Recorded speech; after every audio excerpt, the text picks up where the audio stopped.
Assalamualaikum warahmatullahi wabarakatuh. Pernah nggak sih ngerasa kalau cobaan hidup ini kok pahit banget ya? Kayak udah nggak sanggup lagi. Kalau pernah, tenang, Anda nggak sendirian.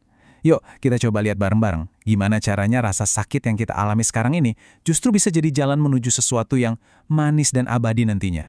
Ya, wajar banget kok. Siapa sih yang sengaja pengen diuji? Sakit, kehilangan, kesulitan finansial, apapun bentuknya rasanya pasti pahit.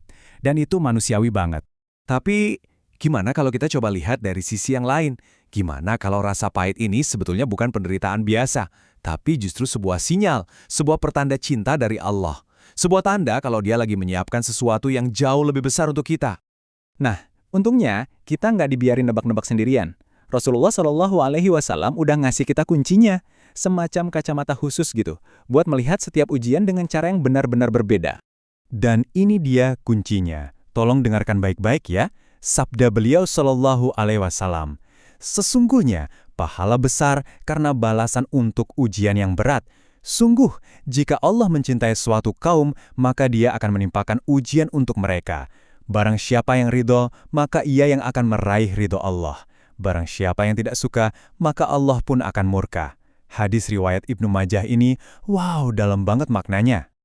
Oke, poin pertama yang penting banget dan bisa mengubah cara pandang kita. Ujian atau dalam bahasa Arabnya ibtilah itu bukan tanda kita ditinggalin sama Allah.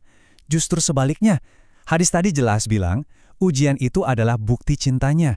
Allah menguji hamba-hamba yang Dia cintai. Nah, disinilah kita punya pilihan. Hadis tadi itu kayak ngasih kita dua persimpangan jalan. Jalan pertama itu ridho, sabar, ikhlas, nerima. Yang ujungnya adalah keridhaan Allah. Jalan kedua itu sakhat, marah-marah, ngeluh, nggak terima. Yang sayangnya justru bikin Allah murka. Pilihannya ada di tangan kita. Dan bagian ini luar biasa banget. Ternyata ada hubungan langsung antara beratnya ujian dengan besarnya pahala. Semakin terasa berat cobaannya, semakin dahsyat juga ganjaran yang udah Allah siapin buat kita. Itu janjinya. Terus mungkin kita jadi mikirkan, oke, amalan kita ya segini-gini aja, waktu di dunia juga terbatas banget, terus gimana caranya kita bisa berharap dapat tempat yang tinggi di surga nanti? Kayaknya jauh banget ya. Nah, disinilah kasih sayang Allah yang tak terbatas itu bekerja. Kalau amalan rutin kita mungkin belum cukup buat nganterin kita ke level tertinggi, Allah sediain jalan lain. Semacam jalur cepat atau shortcut gitu. Dan tebak apa itu? Ya, lewat ujian yang kita hadapi. Jadi, alurnya kira-kira begini. Kita ibadah seperti biasa. Terus, tiba-tiba datang ujian.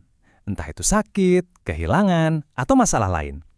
Nah, kalau kita bisa meresponnya dengan sabar dan ridho, ujian itulah yang jadi semacam roket pendorong yang melesatkan derajat kita ke tempat yang mungkin nggak akan pernah kita capai cuma dengan amalan biasa. Makanya, lain kali kalau lagi ngerasa berat, coba deh tarik nafas dulu sebentar sebelum ngeluh. Coba tanya ke diri sendiri, jangan-jangan ini bukan buat ngejatuhin aku, tapi justru lagi ngangkat aku? Bisa jadi kan? Ujian itu adalah cara Allah buat naikin level kita. Jadi kesimpulannya sebenarnya sederhana tapi sangat kuat. Rasa pahit dari ujian di dunia ini, itu cuma sementara. Beneran, cuma sebentar. Tapi kalau kita bisa melewatinya dengan sabar, kepahitan ini akan ditukar dengan kemanisan yang abadi dan tak terbayangkan di akhirat nanti. Tentu, pada akhirnya, hanya Allah yang Maha mengetahui segala sesuatu dengan sebenar-benarnya. Semoga sedikit pencerahan ini bisa bermanfaat ya, dan membantu kita semua buat lebih kuat dalam menghadapi setiap episode kehidupan. Sampai jumpa di lain kesempatan.